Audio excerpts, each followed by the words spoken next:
Je vais cuisiner une soupe de palourde. Et dis-moi, tu prends des pastilles bleues? Bleu? Viagra? Oui. C'est mis. Si moi j'en prends. Ouais, t'en prends pas. Eh ben, cette soupe, c'est pareil. Si. Quando le come. Qu'est-ce qui se passe quand tu en manges? Este. Ouais, ça. Et avec ça, t'es un vrai talon.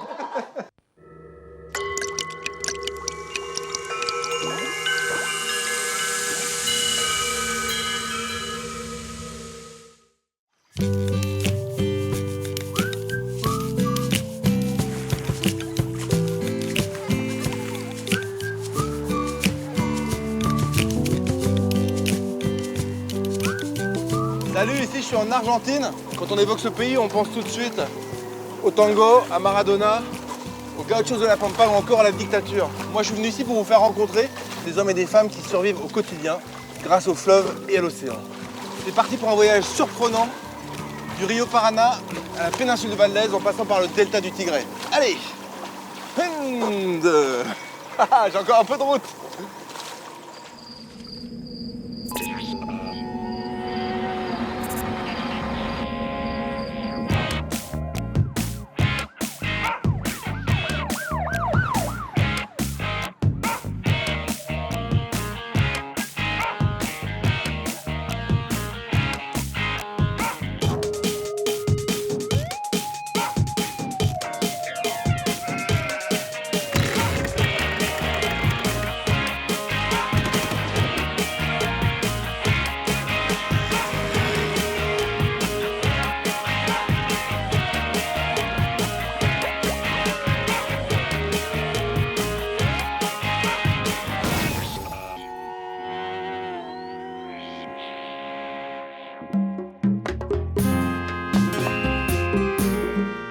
Vaste comme 5 fois la France, l'Argentine s'étend de l'Amazonie à la cordillère des Andes jusqu'à la Terre de Feu.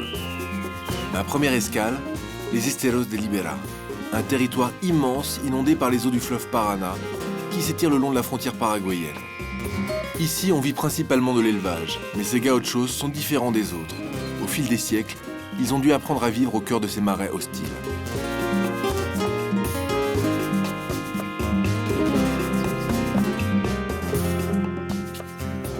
Là, je suis en pleine pampa et je suis à la recherche du campo de Tonito. Donc, il y a un gaucho qui vit donc dans les Esteros, ces grands marais.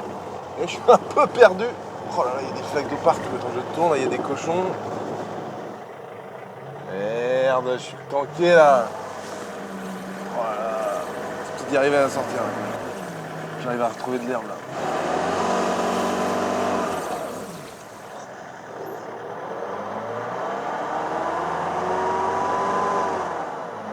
Allez, allez, allez, allez. Oh non! Merde. Premier contact avec la pampa un peu douloureux. Ce qu'ils m'ont dit, c'est qu'il n'y a vraiment personne à la ronde. J'espère qu'il y a un gaucho, quelqu'un qui va passer par la pompe d'un coup de main, parce que là, je pense que sinon, je suis bon pour dormir ici.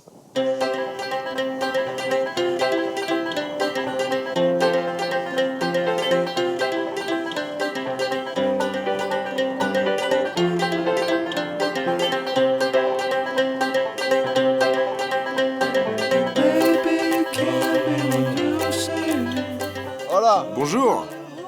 J'ai un petit problème. Bon, on va utiliser une corde pour te tirer de là avec les chevaux. T'inquiète pas. Oh, c'est bon ça. Merci les chevaux. Où est-ce que je peux trouver Tono? Tu peux pas te tromper, c'est toujours tout droit. C'est là qu'il habite. Ok. No es peligroso. Je ne risque plus de m'embourber là. Non, c'est bon, tu peux y aller. Ok, gracias, ciao.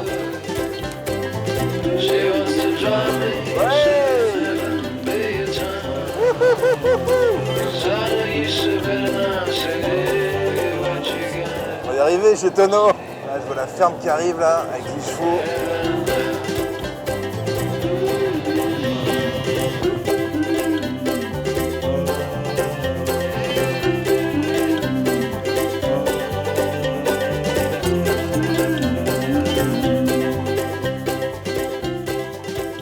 Tono? C'est toi Tono? Oui, enchanté. Jérôme.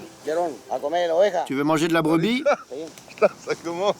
Sur les chapeaux de roue. Comment tu t'appelles? Rodrigo. Et toi? Tu veux la dépecer? C'est bien? T'es sûr? Tu le tiens avec cette main et avec l'autre main, tu décolles la peau. Vous venez juste de le tuer là. Ah, c'est tout tiède à l'intérieur. Je suis pas méga fan des animaux morts comme ça, mais en même temps, il y a une vraie satisfaction à prendre ce genre de geste aujourd'hui. Et là, maintenant, on va sortir les tripes. Waouh, là c'est carrément chaud quoi. Ça, c'est le pancréas. Et ça, c'est le cœur. Tout se mange. Ouais, tous morts. Tout ce qu'il y a dans la brebis finit au barbecue. Qu'est-ce que c'est ça? La graisse? C'est quoi? Oui, on l'utilise pour le feu. Et aussi pour les chevaux ou comme cataplasme. Ici, vous pouvez vivre sans rien. Oui, sans rien. On a tout sous la main ici. On a même de l'eau grâce à la lagune là-bas. Vous avez tout. De la viande, de l'eau et de la graisse. Et de la laine aussi. On a de l'air pur. Et plein de choses bénéfiques pour le moral. Et toi, tu viens d'où? Je suis né là-bas, dans la maison que tu vois au loin. Mon grand-père, ma grand-mère, mon père, tous sont nés dans cette maison. Tu vis ici toute l'année? J'alterne entre 15 jours ici et 15 jours là-bas. C'est où là-bas? Itusango. Tu as une femme? Oui, et 4 fils. 4 fils. 2 d'entre eux sont des marins. Et tout? Et tu vis ici? Oui, ici c'est mon ranch. Voilà. Geronimo. Comment tu t'appelles? Lucas. Ça, c'est du bœuf séché. Ah, et ça, c'est du porc. El lomo. Et c'est quoi ça? Bah, ça, c'est un pénis de taureau. On garde cette partie-là et on l'entoure d'une tresse en cuir. Tu t'en sers pour... Bah, pour les femmes. Pauvre femme. Tu sais monter à cheval, Jérôme? Un petit peu.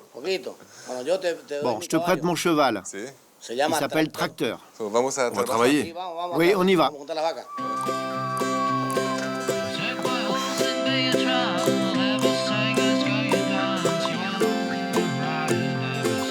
Bon, El Tractor, c'est ça ton nom? Tu vas être gentil avec moi? Tu vas pas me faire tomber. Hein? Tiens bien ça fermement avec tes mains. Mon gaucho. Où est-ce qu'on va? On va aller de l'autre côté des esteros pour aller chercher des chevaux et les ramener ici.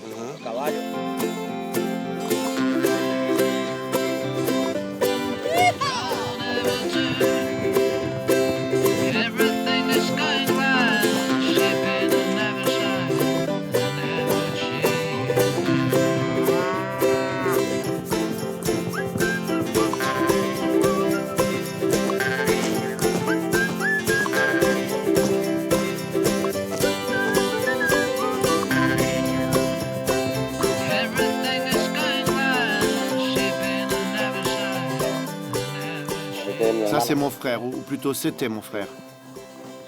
C'est un buffle qu'il a tué juste ici. Il lui a sectionné une artère avec sa corne. Ça fait 4 ans déjà. Comment il s'appelait? Marco. À chaque fois que l'on passe ici, on s'arrête et on allume une bougie. Car il est toujours dans nos cœurs. La vie est dangereuse dans les esteros. Oui, la vie est très dangereuse ici. Il y a beaucoup de surprises. Il y a des vipères, des caïmans, des carpinchos. Tous sont très dangereux. Mais moi, j'adore prendre des risques. Cette vie me plaît. Ça, c'est pour toi, Marco. À ta santé. Santé. Pour Marco.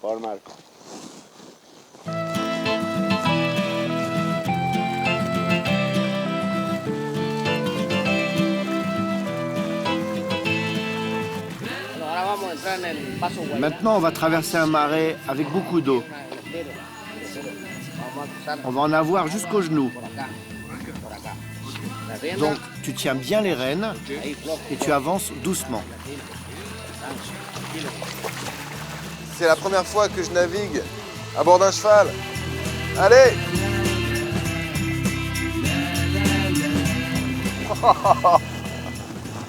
C'est profond ici. C'est dur pour donner des coups de talon dans la flotte. Tono, il y a des piranhas ici? Oui, oui, il y a des piranhas. Et des caïmans? Ah oui. Ils vont nous croquer. Mais non, il n'y a pas de sang. Parfois on a de l'eau jusque là, jusqu'au cou.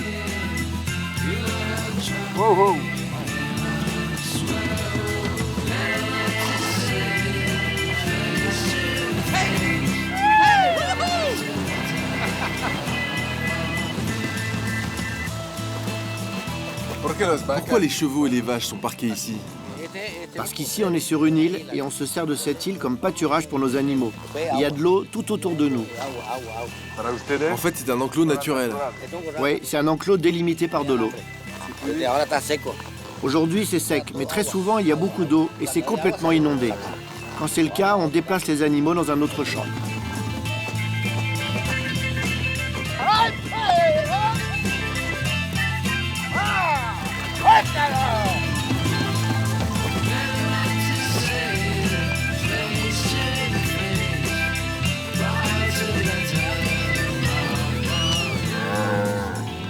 Bon, retour au campo, on s'arrête jamais de bosser ici. J'ai un peu mal aux fesses, hein. Avec le cheval, là. Maintenant on va castrer les bêtes et les marquer. Et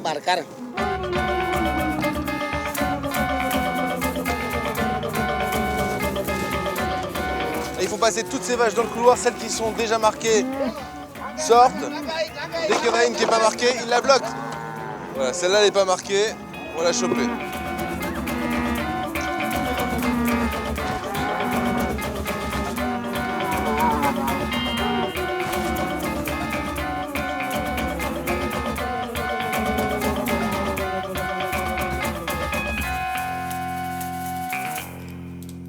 C'est moi qui marque.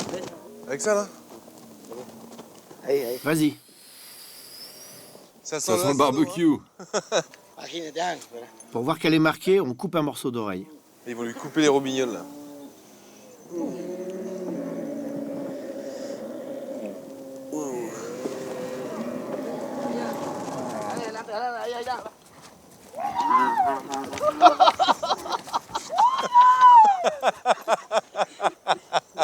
Un petit rodéo. C'est cette partie-là qui est bonne. Goûte.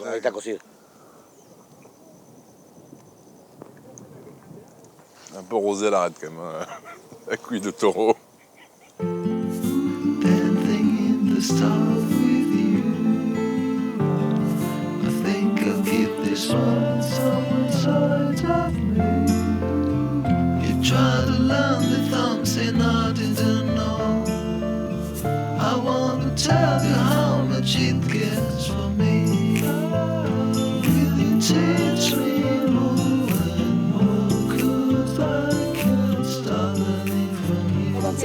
En français?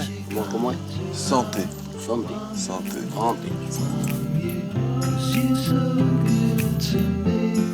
La vie est belle ici. Dans toutes les situations, quoi qu'il arrive, on est toujours ensemble. Et ça n'a pas de prix. Est-ce une élection? C'est un choix de vivre comme ça ici? Moi, pendant de nombreuses années, j'étais capitaine d'un bateau. Tu étais marin? Oui, je naviguais sur beaucoup de fleuves. Et aujourd'hui, je suis à la retraite. Alors je suis venu ici pour profiter avec mes amis et pour rester auprès d'eux. C'est ça qui me plaît.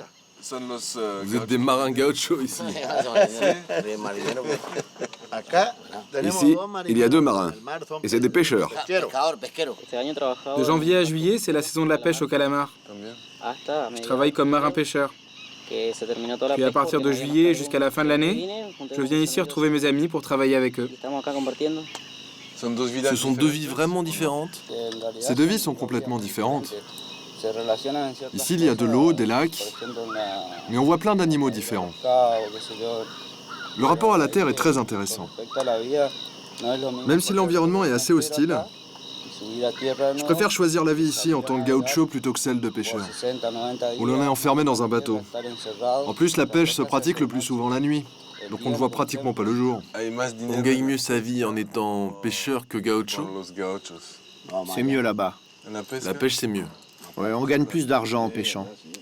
En mer, on gagne 5 fois plus que ce qu'on gagne ici. Avec la mer, tu as tout sous la main. Tandis qu'ici, c'est autre chose. Il faut suer toute l'année pour entretenir la terre et le bétail. Et à chaque fois que tu pars pêcher, tu ne sais pas si tu vas revenir. Tu dois affronter les tempêtes, les courants, les conditions extrêmes. Et la moindre erreur du capitaine peut te coûter la vie. Ici, comme en mer, l'eau influence beaucoup notre vie. Il y a souvent des crues et l'eau monte beaucoup. L'eau vient jusqu'ici. Oui, l'eau, ça monte jusqu'à 50 cm et ça rentre dans toute la maison. Il y a 2 ans, la maison a été totalement inondée. Mais lorsqu'il n'y a pas assez d'eau, c'est aussi un problème. Et durant les périodes de grande sécheresse, les bêtes ne peuvent pas survivre, elles meurent. C'est pour ça que l'eau peut à la fois être bénéfique et nous nuire terriblement.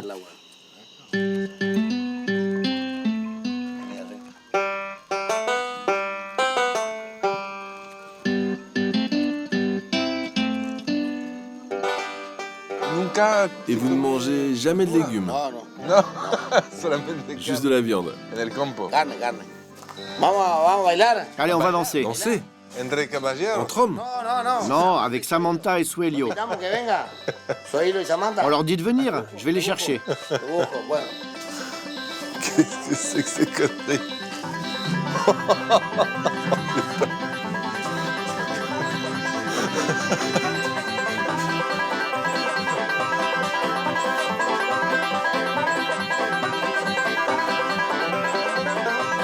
Bravo!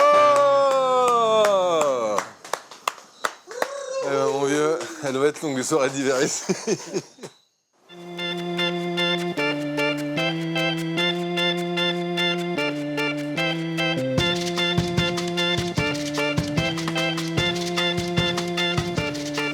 Là, on part dans les estéros pour chasser le carpincho, avec les chiens. C'est quoi les estéros? C'est une grande région marécageuse. C'est pas de la terre ferme. C'est comme une banquise. En dessous, tu as de l'eau et au-dessus, tu as une épaisse couche de végétation. Et si cette partie se casse, là, tu passes au travers et tu tombes dans l'eau. Ah oui, il y a carrément de la flotte partout. Là. De l'eau, de l'eau, de l'eau. Ah, c'est incroyable, c'est comme une pelouse sur une couche de flotte. Quoi. Ça bouge comme un waterbed, quoi. C'est vraiment surréaliste en vrai. Oh merde, oh putain. Oh, merde. Ça m'apprendra à faire le même. Oh, ça c'est carrément profond.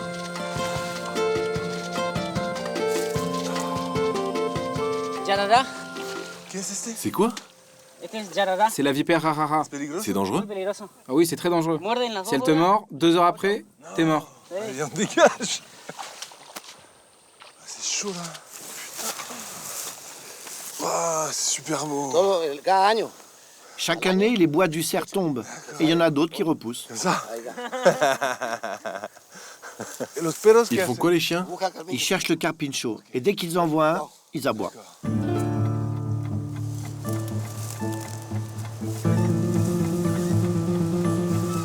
Alors ça, c'est des crottes de carpincho. Ah ok, des crottes de carpincho. Ils viennent passer par là, hein. Elles sont toutes fraîches. De la crotte fraîche, le carpincho n'est pas loin.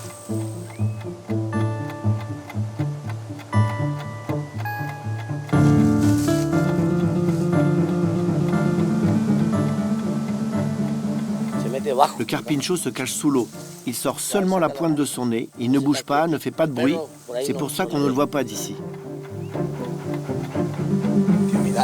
Il est passé par ici, par cette voie d'eau. D'accord, on suit ce cours d'eau. Ouais, les chiens sont déjà là-bas, ils le traquent. C'est le temps pour les carpinchos.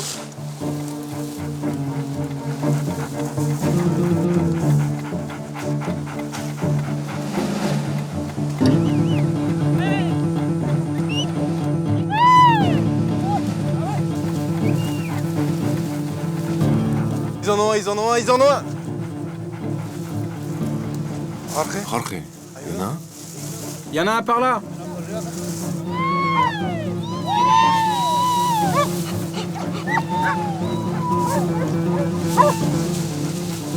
Il est reparti dans les estéros.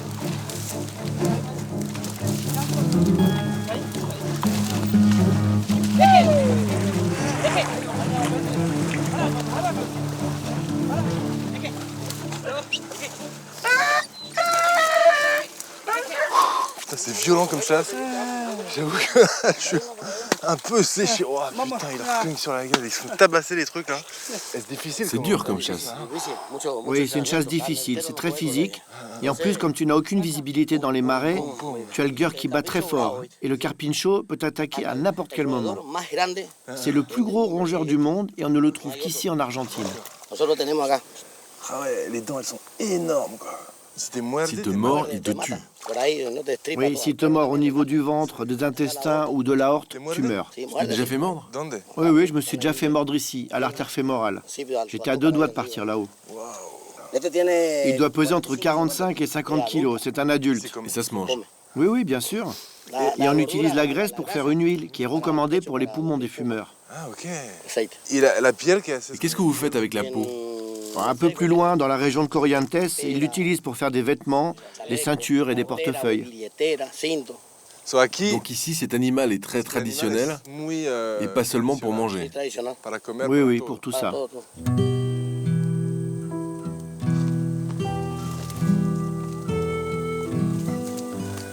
À notre regretté petit carpincho.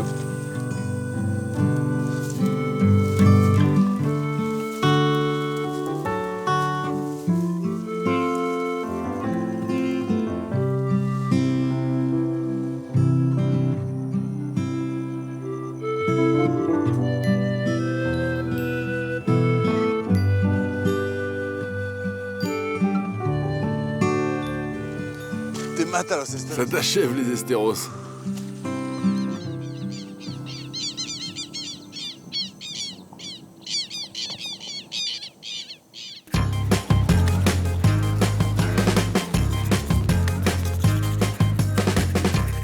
Petit crachin breton sur le port du Tigré. À 2 pas du fleuve Paraná, ce delta abrite une population qui a décidé de fuir la folie des grandes villes. Je suis à la recherche d'un bateau pour Buenos Aires, dernière escale avant le sud, la Patagonie.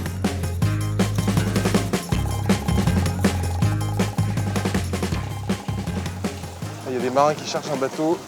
Je vais tenter ma chance sur celui-là. Allez. Hola. Vous allez bien? Très bien, merci. Je cherche une embarcation pour le fleuve Paraná. Alors, bienvenue à bord. Avec vous? On va dans cette direction. Ok. Ça va aller, tu sais nager? Il y aura beaucoup d'eau, tu sais. Bon, bah c'est cool. Qu'est-ce que vous faites ici? On vend des produits sur les petites îles. Ah, comme un marché. C'est une sorte de supérette flottante. Comment tu t'appelles? Moi, c'est Sébastien. Et toi? José Luis. Vamos. On y va? Ouais, c'est parti. Allez, c'est parti pour le delta du Tigré et le fleuve Paraná.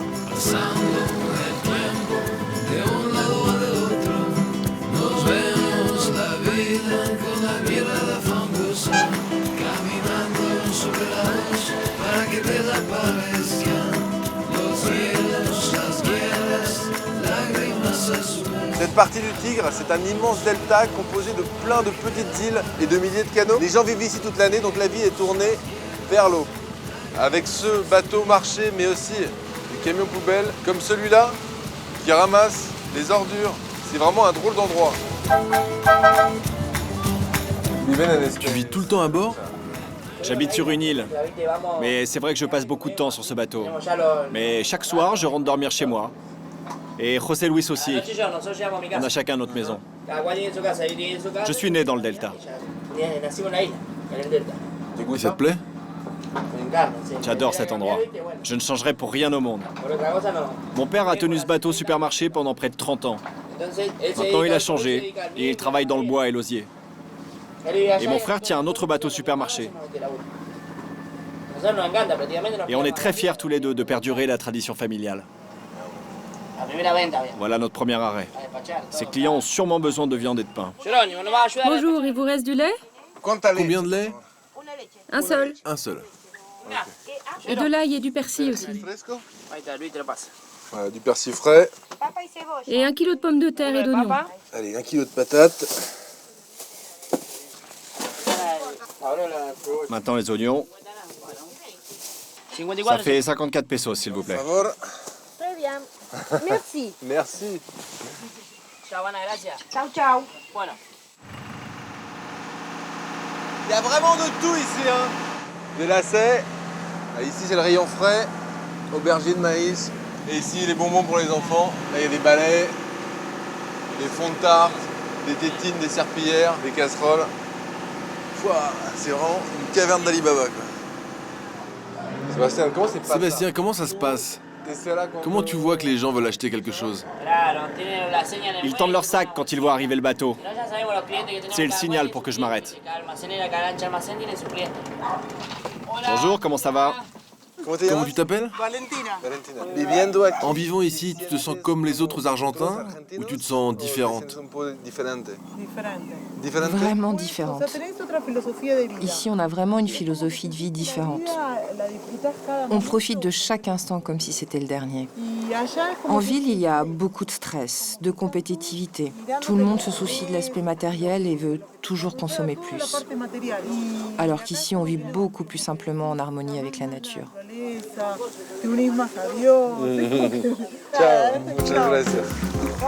Bon voyage.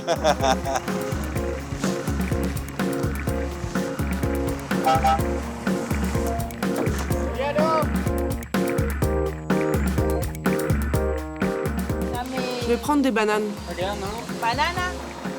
Paf, 2 kilos pile, quoi. Tu te débrouilles très bien comme petite marchande. 1 kilo de pommes, s'il vous plaît. Et de bonbons. Tiens, mon grand. Ciao, gracias. Il y a combien d'habitants dans le delta? Dans toute la zone alentour, il y a environ 3000 habitants.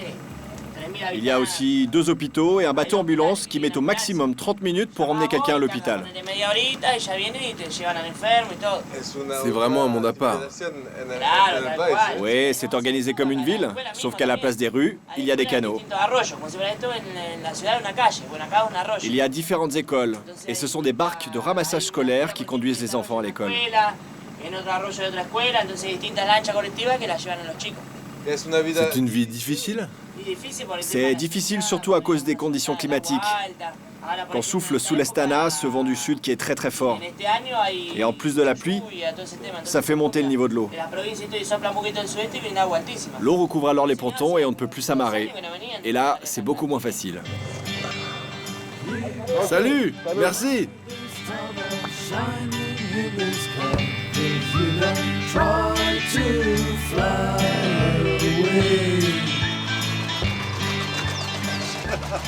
Voilà.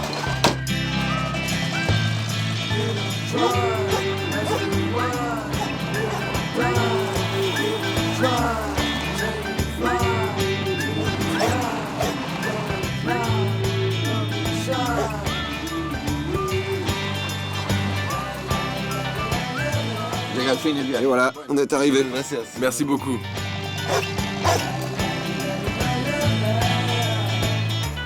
Baignée par l'Atlantique et le courant riche en poissons des Malouines, l'Argentine est pourtant restée très longtemps exclusivement tournée vers l'élevage. Dans ce pays frappé par les crises économiques successives, la pêche se développe peu à peu et l'océan devient plus que jamais un symbole de survie. J'arrive en Patagonie sur la péninsule Valdés à la rencontre de pêcheurs qui semblent vivre en marge de leur propre peuple. Je viens d'arriver à Larralde, une plage complètement paumée de la péninsule de Valdés. Alors tous ces abris de fortune, ces camions, ces caravanes qu'on voit sur les maisons d'une poignée de pêcheurs mercenaires qui sont venus s'installer ici pour se plonger à la recherche de viejas, une sorte de coquille Saint-Jacques. Voilà, j'ai essayé de trouver un embarquement. C'est vraiment le bout du monde ici. Voilà, j'espère qu'il y a quelqu'un. Le golfe de San José, c'est vraiment le paradis des baleines. On les entend même respirer, celles qui sont au large. Ça, c'est un squelette. C'est fou, là, il y a les vertèbres, des fanons, des côtes. Là, il y a même une nageoire pectorale. C'est magnifique, ces eaux blanchies.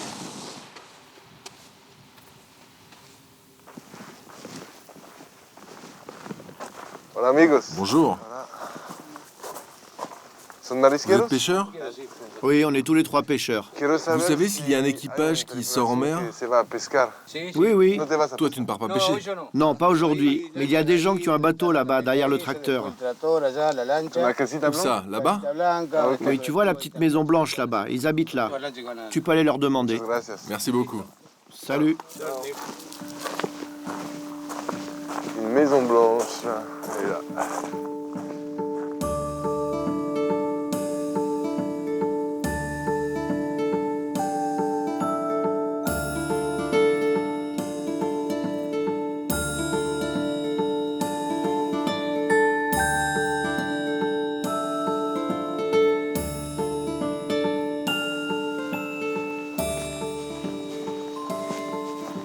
moi, c'est un départ direct à la pêche. Le petit-déj du pêcheur. Comment t'es, Yaman? Comment tu t'appelles? José. José. Tout. Et toi? Marcelo. Et toi? Luciano. Marcelo, Ton prénom c'est Marcelo, mais tu as un surnom? Le chaud lapin. Picante. Et toi, Lucas? Moi, c'est le chef.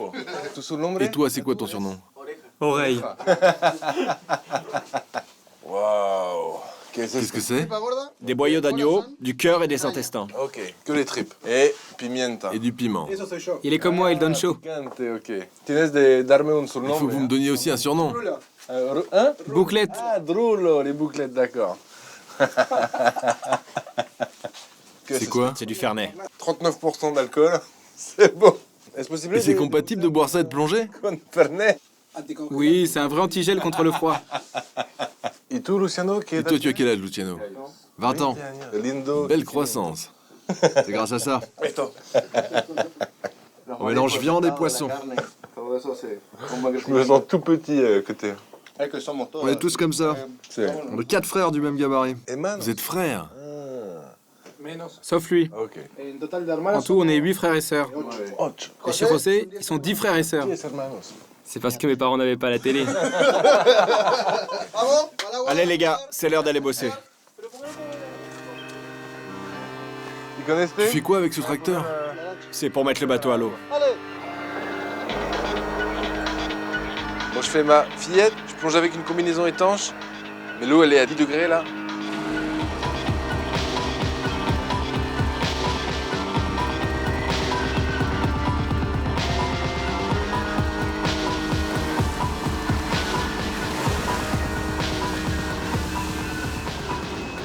Là, on est dans le golfe de San José. On va plonger près de la côte nord, dans un endroit appelé Finque. C'est là que l'on trouve les Saint-Jacques. C'est le seul endroit où tu en trouves? Non, il y a des coquilles dans tout le golfe, mais là-bas, il y en a beaucoup plus. À quel âge tu as commencé à pêcher des Saint-Jacques? À l'âge de 16 ans, en 1996. Et tu as quel âge? 31 ans. Pour plonger, vous utilisez un narguilé? Là, il y a environ 23 mètres de profondeur, c'est bien ça? Comment tu fais sans ordinateur et sans table de décompression? On fait une estimation. Pendant qu'on est sous l'eau, on compte le temps passé à chaque palier de décompression. Il n'y a jamais d'accident. Bon, jusqu'à présent, tout s'est bien passé. Hein. Forza.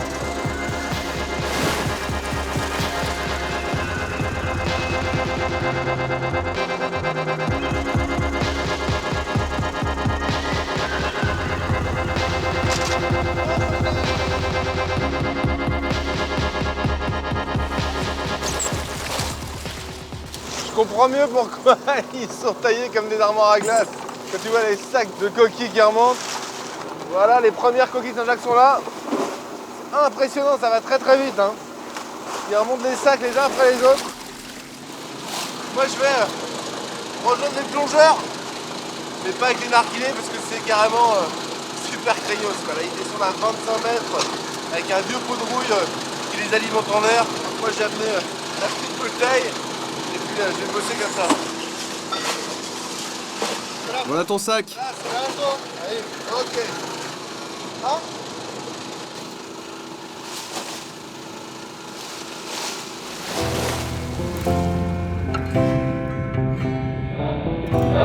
Il y en a partout des coquilles. Le fond est tapissé. C'est la pêche miraculeuse. Le plus dur, c'est de prendre le rythme des plongeurs. Ils sont ultra rapides.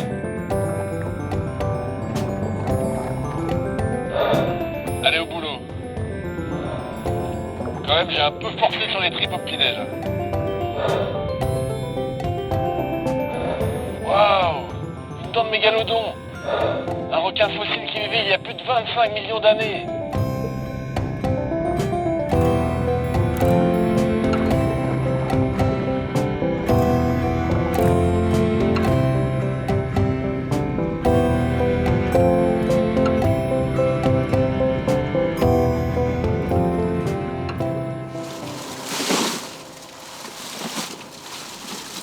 Voilà une belle petite Saint-Jacques. C'est presque des pétoncles en fait.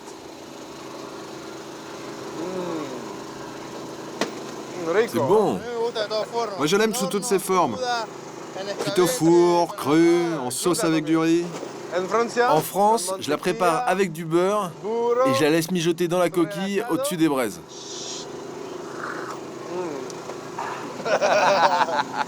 Tu aimes cette vie de pêcheur? Oui, j'adore tout ce qui est en rapport avec la mer. Que ce soit pêcher, plonger, nager, naviguer ou simplement rester au bord de l'eau. Tout à cesse. Tu es pêcheur à plein temps ou tu as d'autres activités? Oui, je suis sportif. Je suis athlète. Je suis lanceur de marteau. Tu es lanceur de marteau? Oui, je suis champion d'Argentine. Tu es professionnel? Oui, je suis dans la sélection argentine. J'espère participer au JO au Brésil en 2016. Ça fait les bras de monter des coquilles. Faut au moins être champion olympique là pour remonter ça. Il y a combien de kilos? 1200 kilos, en seulement 2 heures. Allez, moi j'y retourne. Tu me fais sortir de l'eau à 5h moins 10, d'accord? Il ne s'agit pas seulement de pêcher les coquilles, il faut aussi nettoyer les caisses. Parce que sur toute la cargaison, là, il y a à peu près un quart de coquilles vides qui sont pêchées. Voilà, donc c'est pas le tout de les attraper. Après, il faut aussi trier ces pescats todo l'année. On peut en pêcher toute l'année? Non, il y a une période précise. Les Saint-Jacques se pêchent pendant l'hiver, à partir du mois d'avril et jusqu'en novembre ou décembre. Cette période est courte, et le reste du temps, la pêche est interdite, pour leur permettre de se reproduire et de grandir. Je suis un peu le moussaillon à bord, moi. Hein.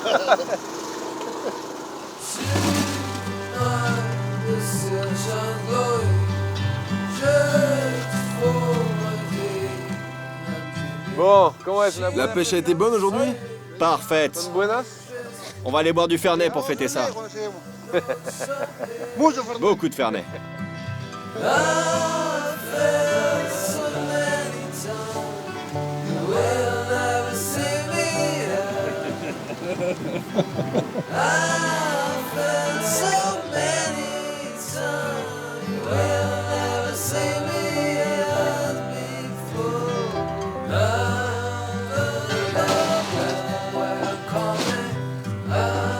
Et voilà, 1,5 tonne de coquilles.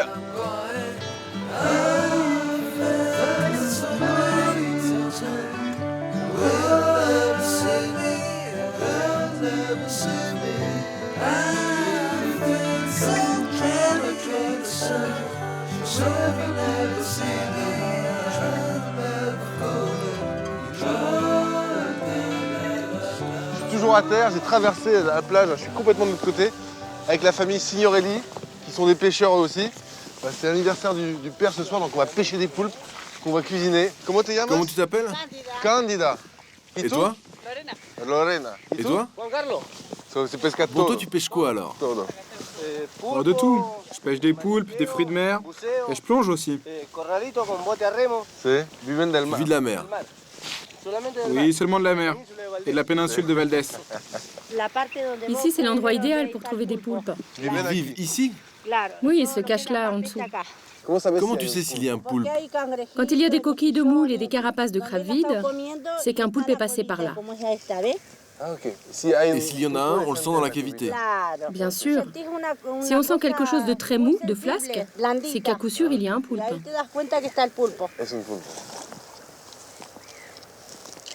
À quel âge as-tu commencé à pêcher? À 6 ans. Oui, à 6 ans. Wow. Tu étais une petite fille. Oui, une petite fille. C'est mon père qui m'a appris à pêcher. Alors ça me rappelle plein de souvenirs. Et je lui en suis très reconnaissante. Parce que sans lui, je n'aurais rien fait. Grâce à lui, je sais comment pêcher et ça me permet de survivre, plus que tout. Survivre? Oui, ça me permet de survivre moi, mais aussi mes fils, mes neveux. Et toi, pourquoi tu aimes pêcher? Pour la tranquillité. Ça, on ne l'a nulle part ailleurs. Et ça me rappelle de beaux souvenirs d'enfance. C'est très fort. Pendant toute ma jeunesse, j'ai grandi à côté de la mer. Et c'était magique. Hey! Voilà les premiers poulpes de la péninsule de Valdés. Ceux qu'on va manger ce soir. Waouh, putain, il y en a plein là. C'est carrément le spot là. Vraiment, ça On va bien manger ce soir. Qu'est-ce qui te plaît dans la vie de pêcheur? C'est d'ouvrir les yeux et de voir toutes ces coquilles Saint-Jacques. C'est fascinant. Et si la mer était une femme, tu l'épouserais? Oh oui. Et pour toute la vie. Ça, c'est un poulpe coloré? On les appelle comme ça parce que dans l'eau, ils changent de couleur. Comme les caméléons. On va ramener tout ça pour le cuisiner et pour le manger. Ok, vamos. Allez, on y va. Il fait froid. Ça t'a plu de pêcher le poulpe? J'ai adoré, mais j'ai rien attrapé. J'ai même pas pêché un petit poulpe. Ça va pas t'empêcher d'épouser ma fille. Je suis trop vieux pour ça.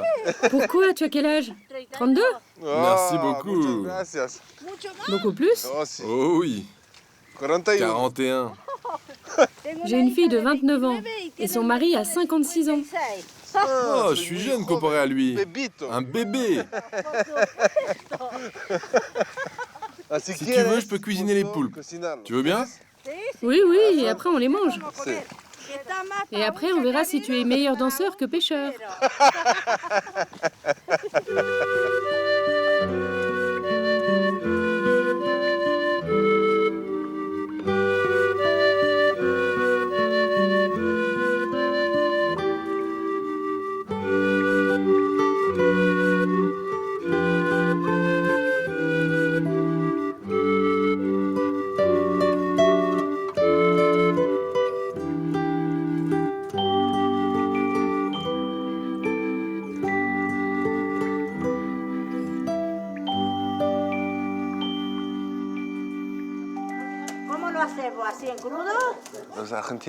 La majorité des Argentins vivent de la terre, élèvent du bétail, alors que vous vivez plutôt de la mer.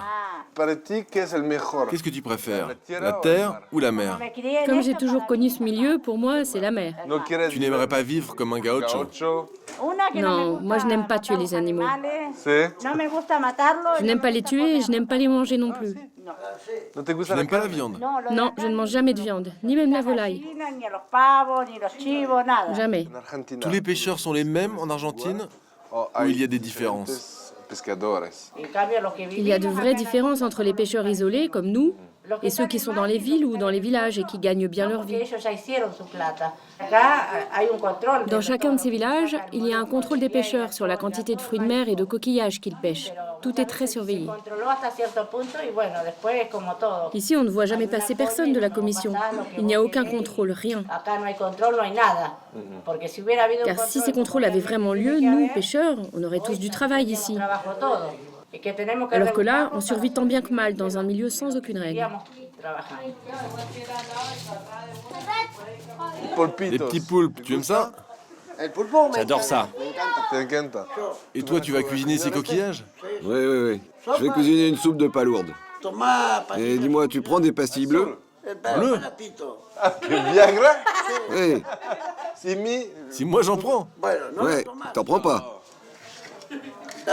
Eh ben, cette soupe, c'est pareil. Qu'est-ce qui se passe quand tu en manges? Ouais, ça. Et avec ça, t'es un vrai talon.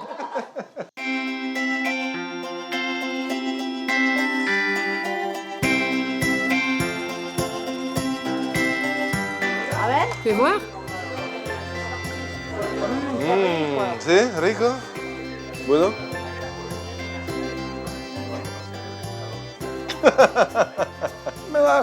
Ça se voit que tu connais pas encore ma soupe. Non, c'est très bon. Je suis heureux de cuisiner pour ton anniversaire. Me gusta mucho.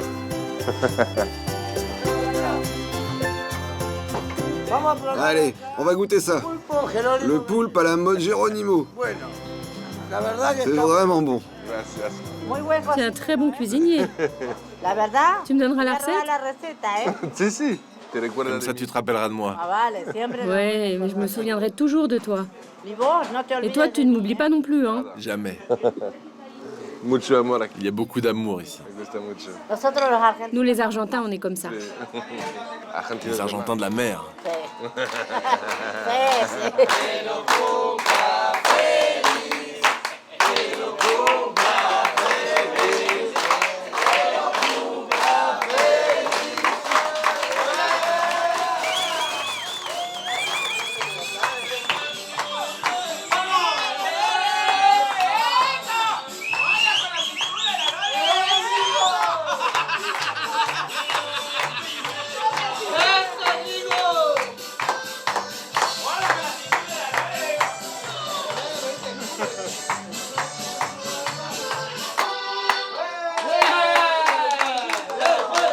Dans les fins de soirée pour moi, je déclare forfait. Le candidat m'a prêté une petite couverture et je vais aller rejoindre mes appartements. Voilà, du 4 étoiles. En même temps, j'ai toujours rêvé de dormir dans un endroit comme ça. Je suis exaucé. Allez.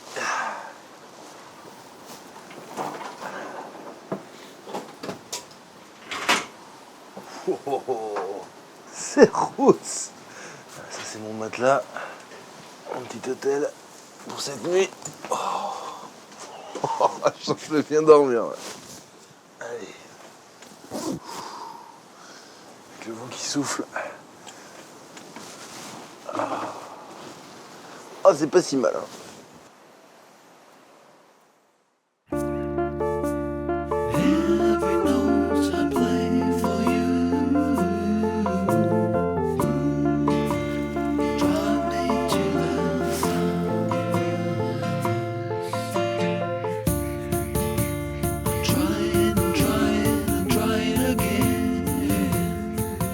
Je ne pouvais pas quitter la Patagonie sans venir voir les baleines franches australes. Elles sont là dans cette baie, dans le golfe de San José, 6 mois par an pour se reproduire et pour s'occuper de leurs petits. Là, on est tout près de la plage. Il y en a des dizaines autour de nous.